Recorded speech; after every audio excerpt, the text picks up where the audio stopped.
Assalamualaikum warahmatullahi wabarakatuh. Perkenalkan, nama saya Muhammad Maulidi Salam. Kami Prodi Ekonomi dari Universitas Nurul Jadid. Di sini kami membahas tentang filsafat sebagai sarana berpikir ilmiah.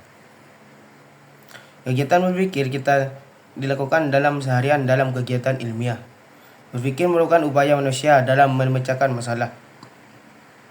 Berpikir ilmiah merupakan berpikir dengan langkah-langkah metode ilmiah seperti perumusan masalah, pengajuan hipotesis, pengkajian literatur, menjugi hipotesis, menarik kesimpulan. Kesemua langkah-langkah berpikir dengan metode ilmiah tersebut harus didukung dengan alat atau sarana yang baik sehingga diharapkan hasil dari berpikir ilmiah yang kita lakukan mendapatkan hasil yang baik. Sarana ilmiah pada dasarnya merupakan alat membantu kegiatan ilmiah. Dalam berbagai langkah yang harus ditempuh, tujuan mempelajari sarana ilmiah adalah untuk memungkinkan kita melakukan penelaahan ilmiah secara baik. Sedangkan tujuan mempelajari ilmunya yang dimana dimaksudkan untuk mendapatkan pengetahuan yang dimungkinkan untuk bisa memecahkan masalah sehari-hari. Ditinjau dari pola berpikirnya, maka ilmu merupakan gabungan antara pola berpikir deduktif dan berpikir induktif. Untuk itu, maka penalaran ilmiah menyadarkan diri kepada proses logika deduktif dan logika induktif. Penalaran ilmiah seharusnya kita menguasai metode penelitian ilmiah yang pada hakikatnya merupakan pengumpulan fakta untuk mendukung atau menolak hipotesis yang diajukan. Kemampuan berpikir ilmiah yang baik harus didukung oleh penguasaan sarana berpikir ini dengan baik.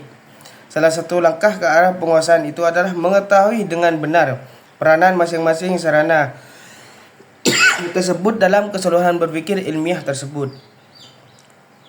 Untuk dapat melakukan kegiatan ilmiah dengan baik, maka diperlukan sarana yang berupa bahasa, logika, dan matematika dan statistik. Hakikat sarana berpikir ilmiah yang logis dan empiris. Logis adalah masuk akal dan empiris adalah dibahas secara mendalam berdasarkan fakta yang ada, dipertanggungjawabkan. Selain itu, menggunakan akal budi untuk mempertimbangkan, memutuskan dari mengembangkan berpikir merupakan sebuah proses yang membuahkan pengetahuan. Proses ini merupakan serangkaian gerak pemikiran dalam mengikuti jalan pemikiran tertentu yang akhirnya sampai pada sebuah kesimpulan yang berupa pengetahuan. Berpikir ilmiah adalah kegiatan akal yang mengelambungkan induksi dan deduksi. Induksi adalah cara berpikir yang di dalamnya kesimpulan dan bersifat umum. Sedangkan deduksi ialah cara berpikir yang di dalamnya kesimpulan yang bersifat khusus, ditarik dari pernyataan-pernyataan yang bersifat umum.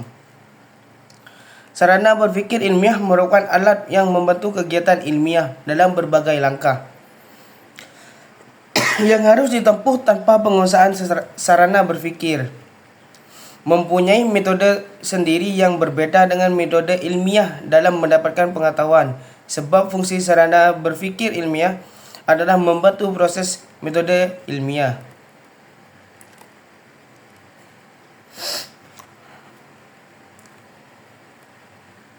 Ilmu pengetahuan telah didefinisikan dengan beberapa cara dan definisi untuk operasional. Berpikir secara ilmiah adalah upaya untuk menemukan kenyataan dan ide yang belum diketahui sebelumnya. Ilmu merupakan proses kegiatan mencari pengetahuan melalui pengamatan berdasarkan teori atau generalisasi.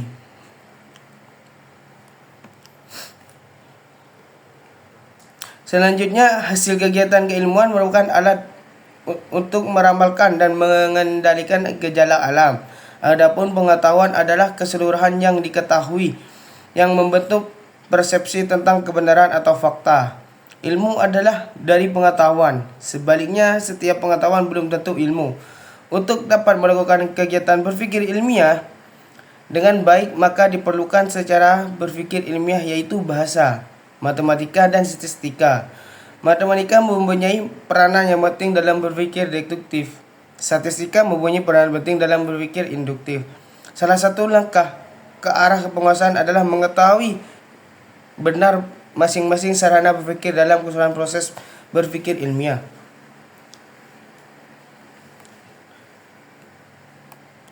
Hal yang perlu diperhatikan dari sarana berpikir ilmiah ialah pertama, sarana berpikir ilmiah bukanlah ilmu, melainkan kumpulan pengetahuan yang didapatkan berdasarkan metode ilmu.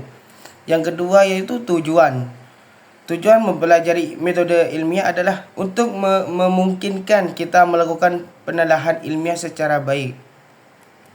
Berpikir merupakan ciri utama bagi manusia. Berpikir disebut juga proses bekerjanya akal. Secara garis besar, berpikir dapat dibedakan antara berpikir alamiah dan berpikir ilmiah. Berpikir alamiah adalah pola penalaran yang berdasarkan kehidupan sehari-hari dari pengaruh alam sekelilingnya. Berpikir ilmiah adalah pola penalaran berdasarkan sarana tertentu secara teratur dan cermat.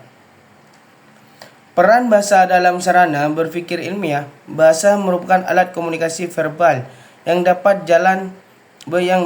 dalam seluruh proses berpikir ilmiah. Definisi bahasa menurut Jujun Suparjan Surya Sumantri menyebut bahasa sebagai serangkaian bunyi dan lambang yang membentuk makna.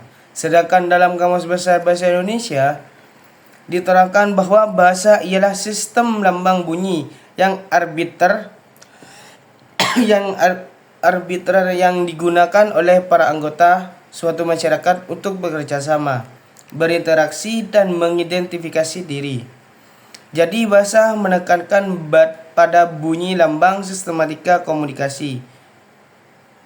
Kelemahan bahasa dalam menghambat komunikasi ilmiah yaitu bahasa mempunyai multifungsi seperti ekspresif, konatif, representasional, dan informatif. Praktik sukar untuk dipisah-pisahkan, akibatnya ilmuwan sukar untuk membuat faktor emotif dan efektifnya ketika mengkomunikasikan pengetahuan informatifnya. Keunikan manusia bukanlah terletak pada kemampuan berpikirnya, melainkan terletak pada kemampuan bahasanya. Oleh karena itu, Ernest menyebut manusia sebagai animal symbolsium, yaitu makhluk yang dipergunakan simbol. Bahasa sebagai sarana komunikasi, segala yang berkaitan dengan komunikasi tidak terlepas dari bahasa. Bahasa memegang peran penting dalam suatu hal yang lazim dalam kehidupan manusia. Kelaziman tersebut membuat manusia jarang memperhatikan bahasa dan menganggapnya sebagai suatu hal yang seperti nafas dan berjalan. Padahal bahasa mempunyai pengaruh-pengaruh yang luar biasa, termasuk yang membedakan manusia dan dari ciptaannya. Bahasa ilmiah berfungsi sebagai alat komunikasi untuk menyampaikan jalan berpikir. Proses yang dimaksud bahasa di sini ialah bahasa ilmiah yang merupakan sarana komunikasi. Ilmiah menunjukkan untuk menyampaikan informasi yang berupa pengetahuan dengan syarat-syarat bebas dari unsur emotif atau reproduktif. Bahasa adalah unsur yang terpadu dalam unsur lain. Di dalam jaringan budaya, pada waktu yang sama bahasa merupakan sarana pengungkapan nilai-nilai budaya, pikiran, dan nilai-nilai kehidupan kemasyarakatan. Oleh karena itu, kebijakan nasional yang tegas di dalam bidang kebahasaan harus tegas di dalam bidang budayaan. Perkembangan budaya Indonesia ke arah peradaban modern sejalan dengan kemajuan dan perkembangan ilmu pengetahuan dan teknologi menuntut adanya perkembangan cara berpikir yang ditandai oleh kecermatan, ketepatan, dan kesanggupan menyatakan isi pikiran secara eksplisit. Peran matematika dalam berpikir ilmiah yaitu memungkinkan dilakukan penelaahan ilmiah secara teratur dan cermat. Penguasaan secara berpikir ini adanya dasar merupakan alat yang membantu kegiatan ilmiah dalam berbagai langkah yang harus ditempuh. Matematika adalah bahasa yang melambaikan serangkaian makna dari pernyataan yang ingin kita sampaikan. Lambang-lambang matematika bersifat artifisial yang baru mempunyai arti setelah sebuah makna diberikan kepadanya. Tanpa itu, maka matematika hanya merupakan kumpulan rumus-rumus yang mati. Bahasa verbal mempunyai beberapa kekurangan yang sangat mengganggu. Untuk mengatasi kekurangan berpaling kepada matematika. Matematika adalah bahasa yang berusaha menghilangkan sifat kabur, menjemuk dan emosional dari bahasa verbal. Umpamanya kita sedang mempelajari kecepatan jalan kaki seorang anak, maka objek kecepatan jalan kaki sedang anak dilambangkan X. Dalam hal ini maka X hanya mempunyai arti yang jelas, yakni kecepatan jalan kaki seorang anak. Demikian juga kita hubungkan kecepatan jalan kaki seorang anak dengan objek lain, misalnya jarak yang ditempuh seorang anak yang kita lambangkan sebagai Y, maka kita lambangkan hubungan tersebut dengan Z sama dengan Y atau X, di mana Z melambangkan waktu berjalan kaki seorang anak. Pertanyaannya, ya Z sama dengan Y, X tidak mempunyai konotasi emosional, selain itu bersifat jelas dan spesifik. Matematika merupakan salah satu puncak gemilangan intelektual. Di samping pengetahuan mengenai matematika itu sendiri, matematika juga memberikan bahasa, proses, dan teori yang memberikan ilmu sesuatu bentuk kekuasaan.